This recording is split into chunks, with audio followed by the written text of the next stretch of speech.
যুক্তরাজ্যের তৈরি Sturm shadow দূরপাল্লার ক্ষেপণাস্ত্র দিয়ে প্রথমবারের মতো রাশিয়ার ভূখণ্ডে হামলা চালিয়েছে ইউক্রেন। যুক্তরাষ্ট্রের তৈরি দূরপাল্লার ক্ষেপণাস্ত্র ব্যবহারের একদিন পরেই যুক্তরাজ্যের ক্ষেপণাস্ত্র দিয়ে এই হামলা চালালো কিয়েভ।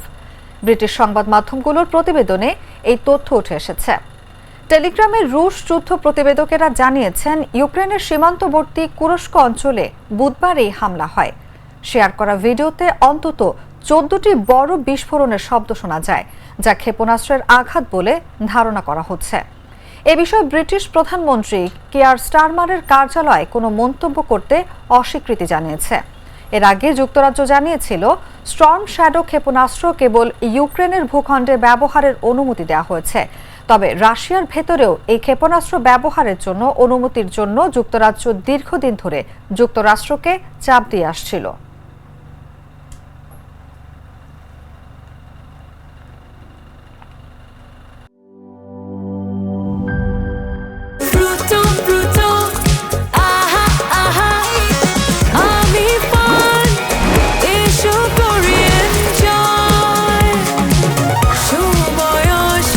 প্রাণ ফ্রুটো, সময় অসময় ফ্রুটোময়।